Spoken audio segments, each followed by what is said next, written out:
Hi, I'm Sheree J Wilson, and you are watching Kendall Talks. Preview. What's up, guys? It's your host, Kendall Tucker, and today's special guest I grew up watching on one of my favorite shows from back in the day, which was Walker, Texas Ranger. She's a super talented actress. Today we have Sheree Wilson with us. Thanks for joining me. How you been? I I am doing absolutely spectacular, all things considered.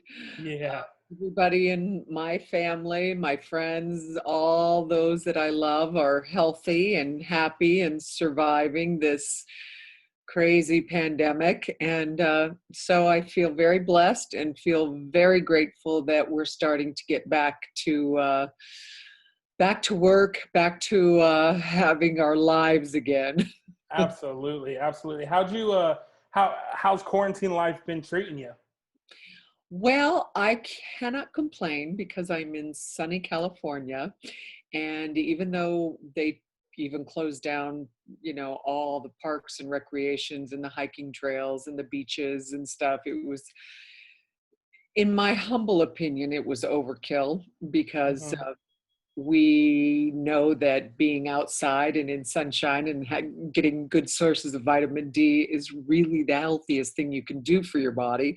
Agreed. So I'm luckily living in an area where I could hike the hills and the neighborhoods and still exercise and just keep my sanity when everything else is shut down. Well, that's always good. Yes. Yeah, no, I'm ready for life to get back to normal. So I feel you 100% on that. So yeah, let's jump into some questions. Let's take it back. How'd you just real quick? How'd you get started in acting? Well, actually, I started acting when I was in second grade doing church plays with my mother. Oh, nice.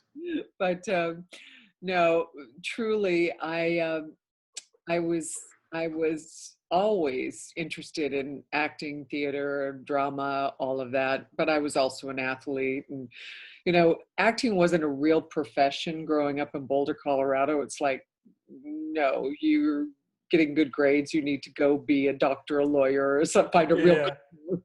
So now I was getting my degree in business and in fashion merchandising, which I loved the world of fashion and all that whole world. And I ended up using the world of fashion, as a springboard to get me to New York. And Nice. I started modeling after I graduated. And I thought I started doing commercials.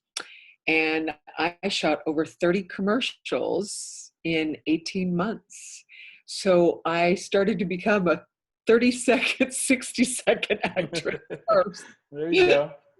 All the while I was studying and training and this and that. And the goal was to expand into hour-long, 2-hour-long movies and whatnot. But no, New York was just one of the richest experiences, and it was a great way to make money and support myself and save enough money so I could leave New York and come out to LA, where Hollywood is still the mecca for Yeah. film and television. New York is more theater. Yeah. And I've been very charmed, very blessed, knock wood, thank my lucky stars, that I had an agent in Denver who got me to New York, and she said, "I'm going to LA to open up a theatrical agency. You go to New York and study because you're blonde-haired, blue eyes, and they won't take you serious unless you get your formal training." And her name was Vicky Light, and that's what we did. And she called me out. She said, "It's pilot season. Come out here." It was one of those horrible, cold Februarys in Manhattan, and it was dirty snow and just freezing. And I got on a plane to California. It was like 75 degrees. She lived at the beach. She put me in a beach chair with a couple of scripts, and I went, I could do this. Oh yeah. This is going to be just fine. So no, I was making my trek. I was driving across country with all my stuff, leaving New York, and got as far as Colorado, and I got an audition for this film. Vicki called me. She said, leave everything in Boulder, where your friends, just come fly here and audition. So I did. Left there, got as far as Tucson, where my parents are living, leave everything there, come back for the callback, which I did. Got back to Tucson. You got the part. You're heading to Detroit, Michigan for the next 3 months.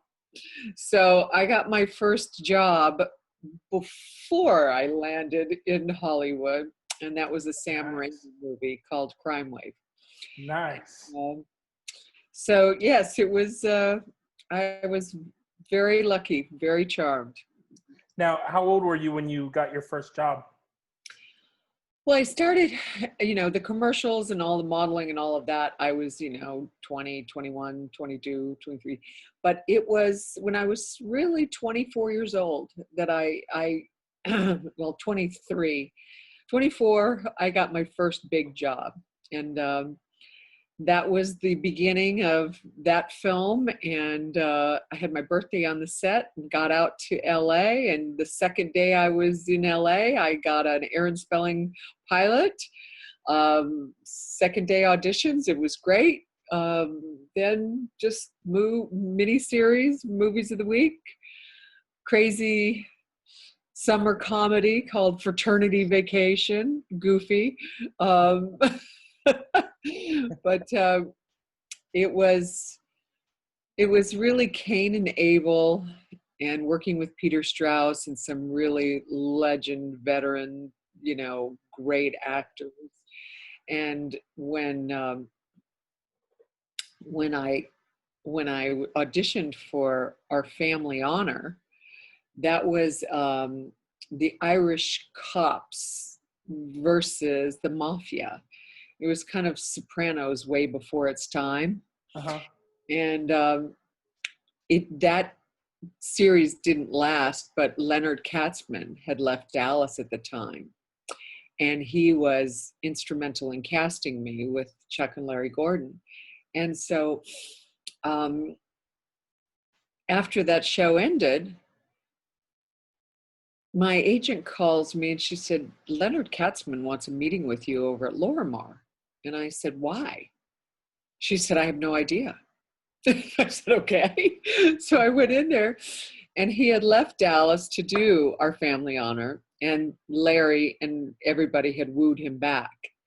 And CBS wooed him back because Dallas was not the same without him. Yeah. And Patrick Duffy had left as well. So the year that I joined Dallas was the year that Patrick showed up in the shower, Bobby Ewing, and they hired me. Leonard just basically told me that he was going to write a part for me, that he loved working with me on this other job. And I left there thinking, I called my agent and I said, Vicki, either I'm crazy or I think I just got offered a job. She said, and yes, I was supposed to be doing 13 episodes of Dallas, and JR's nemesis, a real bad girl, naughty girl, and this and that. And we all got along so well, they kept me for 5 seasons. Wow. From year 7 to 13. Wow, that's awesome. That's a funny story too. I don't want it to sound like you've only been in Walker, Texas Ranger, because obviously you haven't. You've been in several films, including the 5-year run with the show Dallas. But I want to highlight on the Walker because that's the show I grew up watching. Oh, of course. And you know something? It's so funny. It's another funny story. The Walker Hole, how that came about is remarkable, because I quit acting for 2 years. I wanted to be a first-time mom, and I knew I'd never be a first-time mom ever again. It was one shot life, and so I took 2 years off.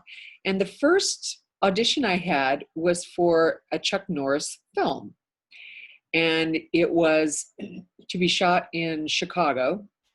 And I met Aaron Norris, his brother, who was directing.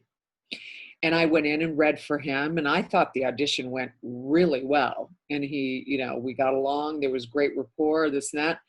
Then I never heard from him. So I thought, oh, well, I guess I didn't get the part. Yeah. And a few months later, there was pilot season was coming up for mid-season replacements. So I get this call, and they say, Aaron Norris still wants you to be in that movie. I go, the movie I auditioned for like 3 months ago? And she said, yes, it's going now. It's not in Chicago. It's set in Israel. The script's not finished yet, but you got to get packed and you got to get ready to go. It was like 3 months of filming in Israel. And I thought, wow, a trip to the Holy Lands. How beautiful is that?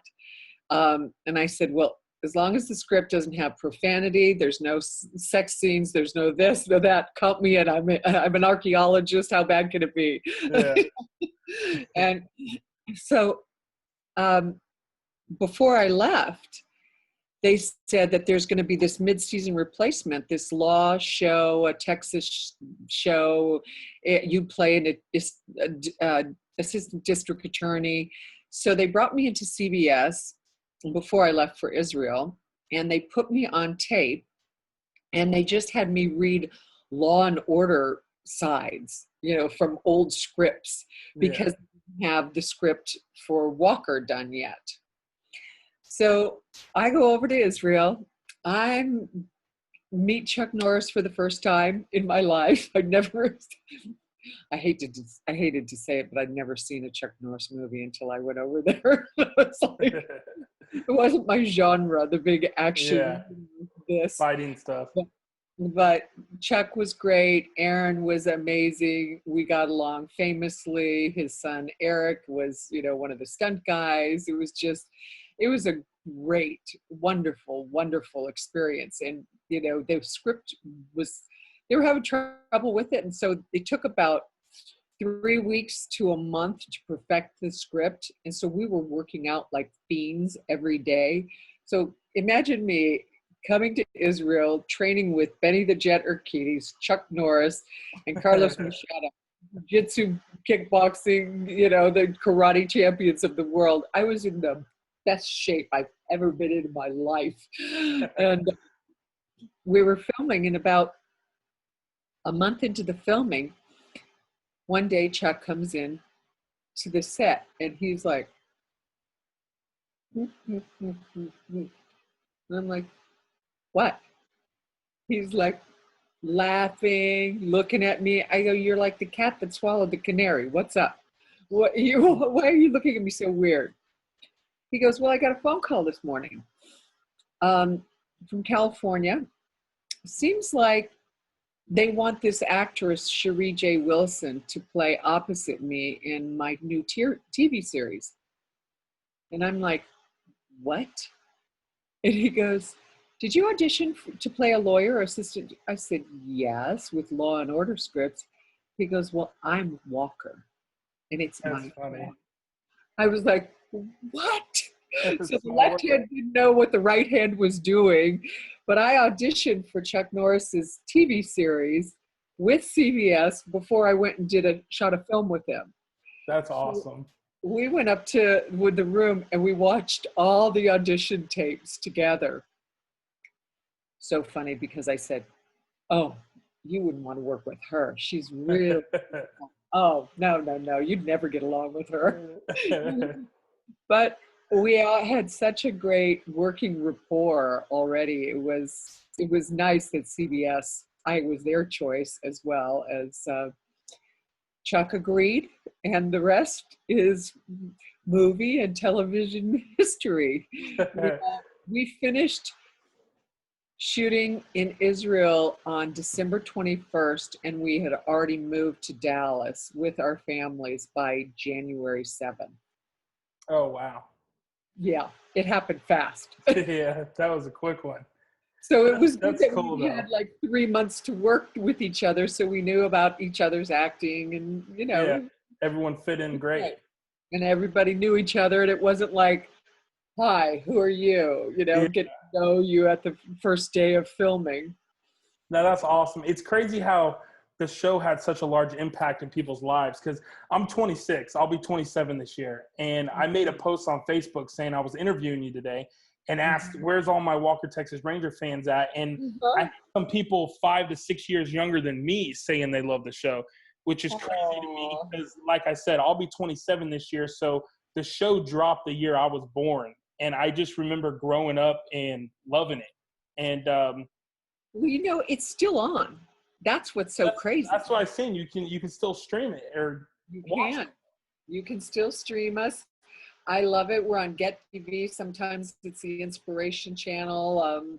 I don't know what it is in Florida, but I know I get a lot of fan mail still and letters and, you know, things from my fan sites that say, loved watching this. Oh, you're saving my life during this pandemic because you're the only thing I want to watch. It's really been sweet. It's been so heartwarming. Did you and the rest of the crew, the rest of the cast realize from the beginning that this show was going to be such a huge success? Like, you knew there was something special about this show? You know, we knew there was something really special about the show. We knew that beyond being an action show, having a legal side, having a justice side, you know, we also had a moral compass with our show. And I feel like our good morals and values, it's Chuck's, it's mine, it's Clarence's, you know, that rang true really, I think, and resonated with the audiences because we all had, you know, we're all Christians and have really strong faiths. And we're all family oriented and love our families. God, love, and, you know, God, family, and country. You know, it's pretty simple, but it's true. And we had such like-minded attitudes and energies that I think it does translate. You know, when people know that you really do care, that you really do care about each other. We were a family on the set. We loved each other and we were very close friends. In fact, I don't get to see Chuck at all, hardly at all. He lives mostly at his ranch and he also has a beautiful property in Hawaii. And he and his family, you know, they split time between Texas and Hawaii, which is why wouldn't you? Yeah, for real. The best. But Clarence and I are actually touring nationally with Driving Miss Daisy. So we got back together to work together. Very cool. Doing the theatrical production of Driving Miss Daisy, we actually were in Orlando, Tampa. Yes, a few years ago. But we'll come back once the theaters are open again. Yeah. Everything I would love to see that. This year. No, it's so true too, because you talk about the morals and stuff of the show. It's funny because it's one of those shows where I was still a kid watching cartoons and enjoying kids shows. But when Walker, Texas Ranger came out, it was that show that myself, my parents, my grandparents, we could all sit down and all watch it and enjoy it equally. And I think that a lot of shows are missing that nowadays. They sure are. And it's sad because that is what set us apart. And I don't think programming has gotten so outrageous right now. Some of it is a shame. And I think that the testimony that we ended in 2001, I can't even believe I'm saying that. That just seems unbelievable to me. And that we're still on the air is a tribute to that's the kind of content people are really, they want to watch. That's something that they can watch with the whole family. It's very bonding. And, you know, when you have to tell your kids to leave the room because, you know, a show is on, or, you know, it's a true testimony to the integrity and the type of message. You know, Chuck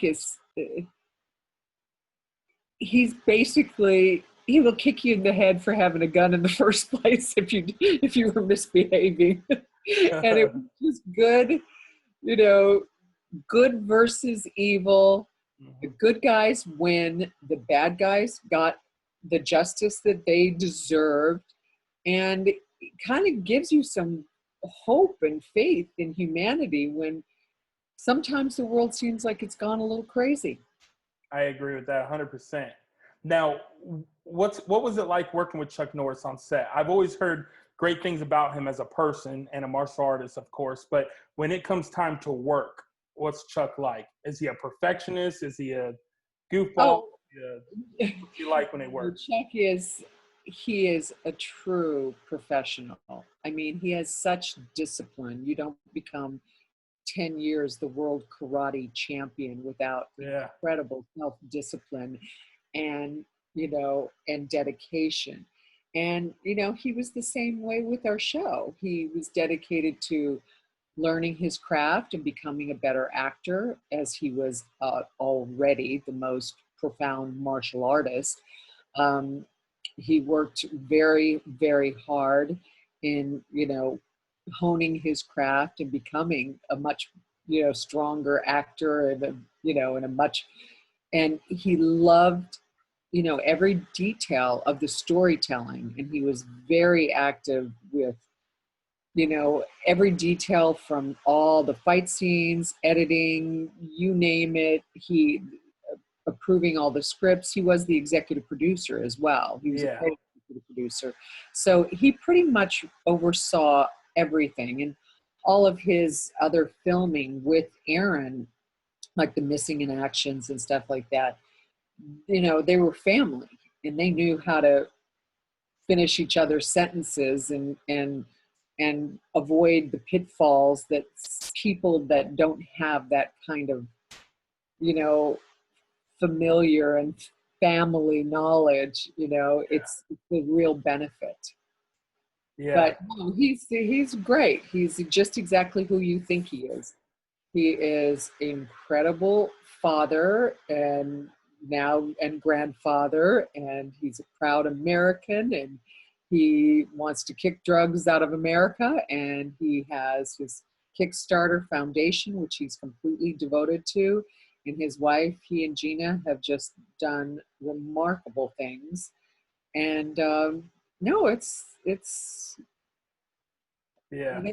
he's exactly who you think he is.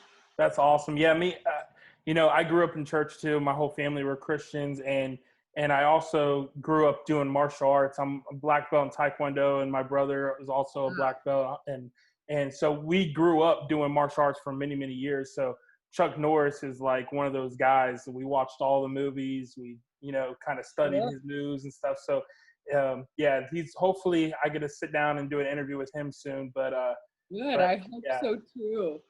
He's such a great man. He really is, and he's a legend.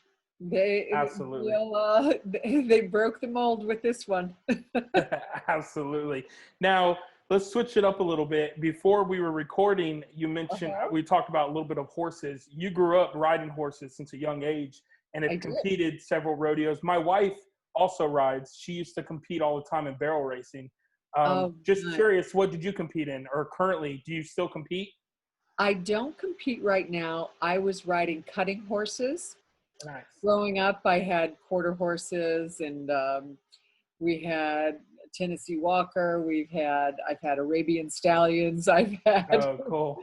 I rescued horse. I started a white bridle .com.org. White Bridle is an equine therapy program Mhm. for children with autism and special needs. And we were going to do a veterans program when I was living in Dallas. And we never launched the adult program because the kids with the little miniature horses was so successful and so sweet. It's just miraculous what horses, the kind of calming effect that they can have on you. Yeah, and definitely. and I just loved riding. And so I joined the rodeo circuit while I was filming Walker, and I would ride in the futurity. I rode in the futurity, but I rode for Hugs and Howdy, and things. I won the MS rodeo because my agent of all these years was diagnosed with MS, and she had to close her agency because of her illness.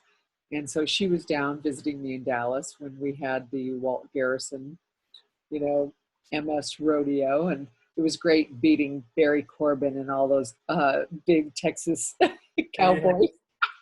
And so I would pretty much ride just for charity events. And that's, it was all just donation and getting more people to come out and celebrate. And That's awesome. get to the rodeos and get to the events. You still own horses?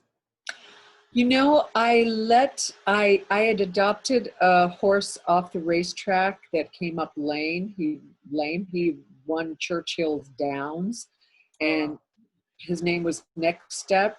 And this horse was magnificent. And he was racing at Lone Star Park, and a horse fell and clipped his hindquarters, and he came up lame, and they were going to put him down. So So I got him. I put him out to pasture. I made sure he had x-rays, and all the vets looked him over. He seemed sound. He just needed to rest and detox from the track. So he spent 3 months out to pasture with some cows, and he learned how to be a horse again around cows, other horses, and buffalo, and not being in a stall like this. Yeah. And when I was filming a movie that I produced as well, The Gun Down. It was a Western that I produced in Tombstone, Arizona, and Benson area. And the couple that were in charge of building the saloon and all of the sets and this and that, they had a young teenage daughter. She was 15 at the time. And she had this horse that she loved, who was with her pet. And the horse was very, very old and passed away. And she was inconsolable. And I thought, I'm moving back to LA. That is no place for a racehorse in a little stall again in Los Angeles. So I said, I have a horse for you. So I let Next Step be adopted again. And he lives on 17-acre ranch, runs like crazy. She sleeps with him in the barn, by the way. Oh, wow. So they said, are you sure he's a racehorse? He's so gentle with her. And no, I don't have any personal horses right now, but just love to ride any chance I get. Well, it sounds like he's in good hands. He is great hands. Now, you mentioned producing. You've done a lot of work behind the camera as well. Tell us a little bit about your production company. Well, I have a new production company called Sandalphon Entertainment. Sandalphon is an archangel and one who is a protector of children, and also on this flaming chariot brings your prayers to God from the tree of life. So Sandalphon was an inspired name for our production company, and we have films that are very meaningful, very important stories to tell. We have 2 fully financed features right now that we're out to directors right now. We also have a faith-based division, and we're getting ready to shoot a little movie called I, John, about John the Apostle. What if maybe John the Apostle was still alive today? What kind of miracles or what kind of mischief would he be up to in the current state of the world? That sounds interesting. Yes, and True Sayers is based on a true story, and it deals with sexual abuse. It's one of those Oscar Academy Award winning performance types of scripts that it's something that it's a tough subject matter, but it's very heroic for our victims and their triumph. And so we're kind of on hold, as the world has been on hold right now, to seeing what the schedules can be. We're waiting to get guidelines of going back to work. the biggest issue that I think we're having trouble with right now is the insurance companies of how to insure in case a whole production would, God forbid, go down with a Yeah. terrible outbreak of the virus or something. So it's really, right now, they're working, I know they're working very diligently to try to come up with some solutions. And, that Australia and New Zealand have the first start to go back to work.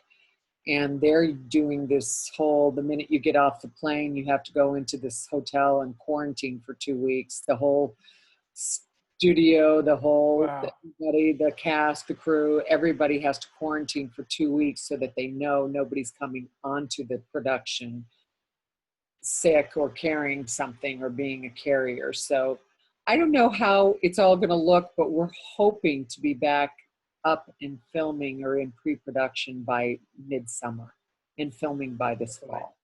Yeah. Yeah, hopefully that'd be great. Now, do you prefer the acting or the producing?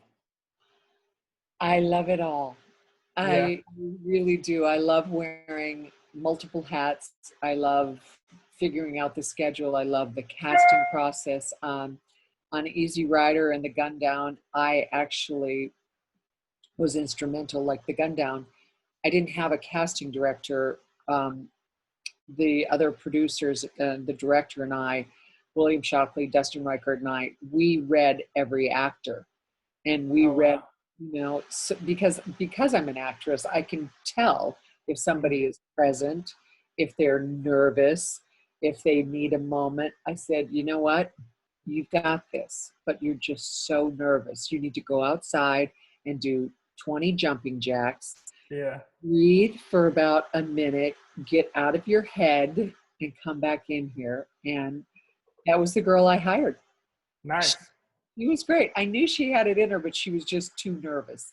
She was freaking out. She's like, so, if you had had a casting director who just read her, she probably wouldn't have done a very good reading.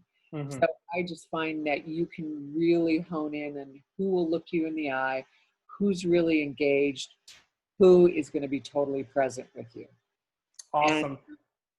And yeah, I mean, I was scrubbing the blood off the saloon floors of my dead husband, Peter Coyote, crying my eyes out. And they said, we have to get this after lunch. That's a break for lunch. And I dry my eyes, put it in per diem, and then I'm handling out everybody's per diem and their lunch money and stuff. That's funny. Switch hats. Yeah, I bet there's a lot of hat switching when you're, Yeah, when you're producing, you never know what can come up. We had this beautiful sunny day that we were going to be outside and had, stagecoach and horses and all these reenactment actors and all of the stuff planned.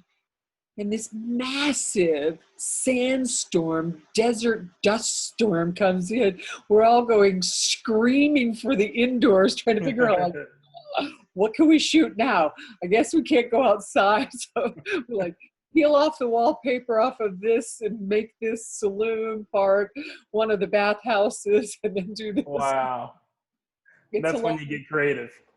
You get creative and you have to improvise for sure. Now, what's some advice you can give to someone looking to get involved in the entertainment industry, just getting started? You need rhinoceros skin. Don't take anything personal. It's generally not anything personal about, if they don't pick you. Yeah. Learn your craft. Really study. Know when you step onto that set, you have a responsibility.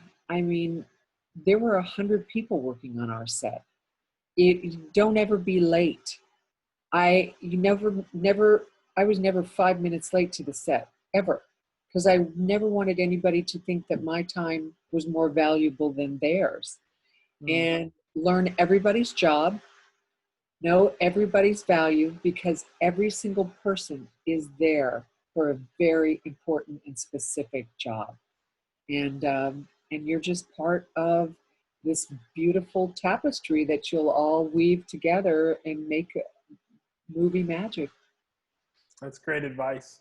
Now, how can people follow you and stay up to date on what you got going on with your acting and production? Well, I have on my website, I have a fan site. ShereeJWilson.com is my regular website. And I have a Facebook fan page. I should have had all of this ready for you. But if you put in, I can put it in the video too. So. Yes, Sheree J Wilson fan page, and and a lot of this stuff will come up. Awesome. Yes. Well, Miss Wilson, I appreciate you taking time out of your day to sit down with me. Nothing but respect for you, and hopefully we can do this again in person in the near future. I would love that. And I will reach out to you specifically once I know we're booked again in Florida for Driving Miss Daisy. Awesome. Or if I have another production that is coming anywhere close to your neighborhood. I will be there. Okay. Great talking. Thank you. Great talking to you.